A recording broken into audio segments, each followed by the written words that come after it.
All right, so this job won't take very long, and you won't need many tools. Honestly, you could do it in 30 minutes. 30-minute job. But depending on your take your time if you've never done this before. Take your time. Do it right or do it twice. Do it right or do it twice. So we got a pretty. That needs to be a sticker. We need a sticker or a T-shirt. We'll get back to that. But short parts list, short tools list today. A couple 1/2-inch extensions with a 1/2-inch wrench, and then just an 8 mil on a quarter. And then obviously your spark plug wrench or spark plug socket. And the 8 mil could be replaced by a flathead too. You don't. I just choose that because it doesn't strip out. Yeah, this is for the wire clamps or the hose clamps. Yeah, there you go. But here's our spark plugs. We're going with the Ford Moto Crafts. Give them the part number. It's on the side. Nope. Yep, there you go. SP432-X. And that's at what your local O'Reilly's Auto Parts on Betty Drive. Or call. Chase sent us. Yeah, just call O'Reilly's on Betty Drive and ask for Chase. Chase is your man. But we got 8 because it has 8 cylinders. But, there's a trash can over there. Yeah, it's you. Johnny. Alright, so we're going to take our 8 or flathead. Use electric if you have electric, but we're using these tools to show that it can be done with simple hand tools. But you'll have to take that one off.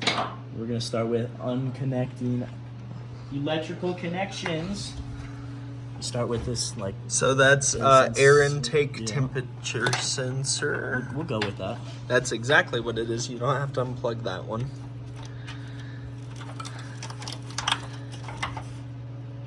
And that would be your MAF or MAF? I think it's a MAF on this. MAF. No, MAF. M-A-F. Mass airflow sensor. MAF. And then alright, that's it. So it's just gonna be this connection. No, I guess you do have to unplug that big plug. I was wrong. Jesus. Ooh, that one was rough. And then we just gotta take off the whole air cleaner. Which was not tight at all. Which was hand loose. We need to really check some of this hardware on this thing. Wiggle, wiggle, wiggle. Oh. Yeah, you're forgetting stuff. And the sad part is I walked you through the video before the video. God damn. This is probably the first time most of this is being cracked loose. Bullshit, that hose clamp was loose. Thank you, Mexicans. Tire guys. Thank you for making that loose already. God, it's so bad. Yeah. It's like they tried stick welding spot welds. But we found some presents. Trash. And that's how our floor gets messed up. Alright, this is the only reason you needed that. This can go by now. Till you go to put it back together. Yep. We're going to grab an Extendo Shiano on a wrench with a spark plug socket. Going to go the opposite direction. We're just going to pop off these coils. Coils? Well, I guess you wouldn't call them coils, you'd call them spark plug wires, but... Yeah, the coils would be these guys, yeah. Which will be our next culprit that we are getting a misfire from. And they are different lengths, so it's pretty hard to mess it up. You can pull all of them at I once. usually just do one at a time. That makes it fail-proof. Does make it fail-proof. Especially for somebody that's learning. Plugs are ceramic, so be careful. Yeah, because if you break the plug and then you pop that out and you get that ceramic chunk down in the cylinder, you're screwed. You're really building an engine.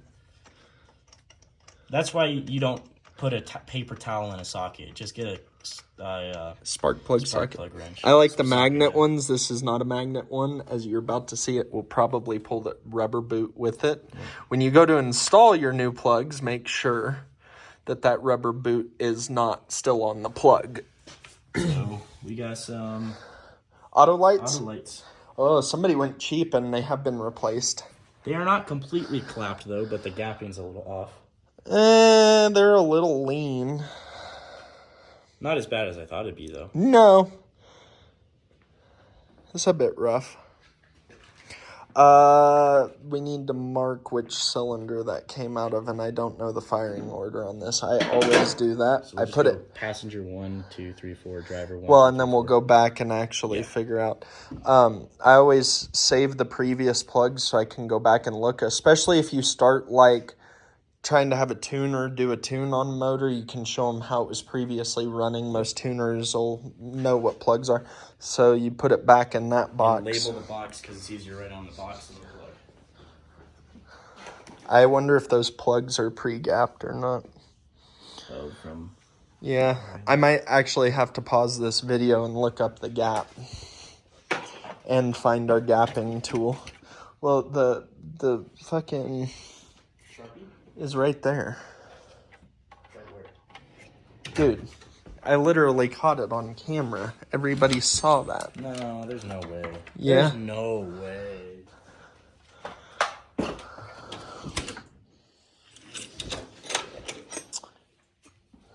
Nope. I guess we're going to go with it. They should be pre-gapped. Always check your gap. Don't ever do what we're doing right now. Again, like I said, this is slightly educational. There are some things... Do as we say, not as we do. Yes. P1, passenger 1. We're going to go 2, 3, 4. And we'll go back and get cylinder order numbers, and I'll post a link in the video with like the actual firing order for the Cobra.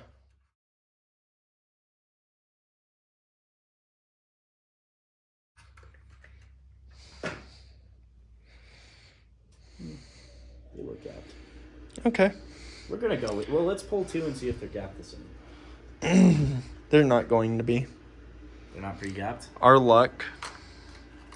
Or somebody's dropped the box.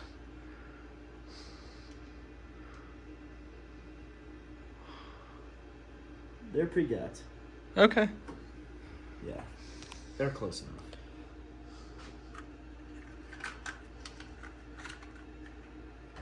Alright, so start with just the... I find it easy to not use the wrench and just use the extension and socket.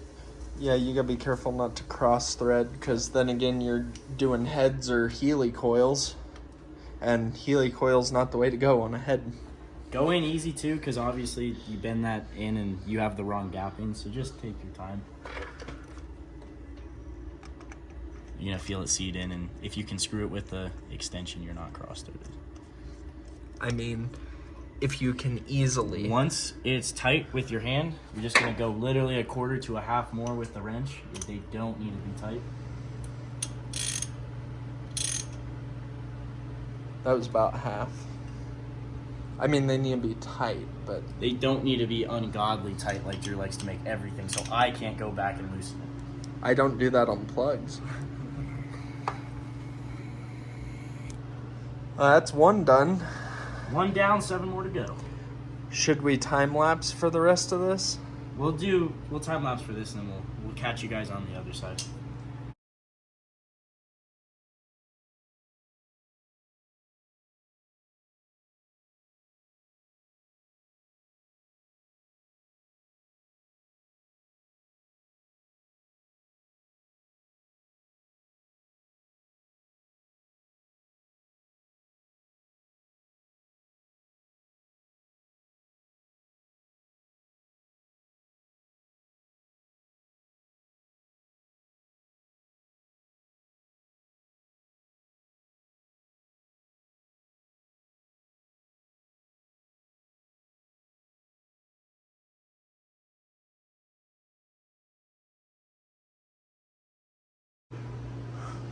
Alright, so we got all of our plugs changed. We got 4 on this side, 4 on that side.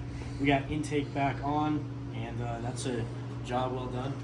For the people following along with all the rest of the Cobra content, when we bought the car, or traded the car, we figured out one of our codes was a cylinder 4 misfire, and we figured out what the cause of that was just super gnarly plug. super gnarly plug. We'll have to take a deeper look into why the plug's bad.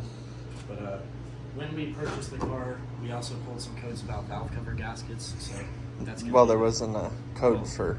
We just figured the misfire was going to be valve cover from oil leaking into the cylinders, but all cylinders were dry except that one. So we'll have to look into that further, but that's how you change spark plugs in a 96 to 98. 96 to 98 Mustang Cobra. Like, share, subscribe. Like, share, subscribe.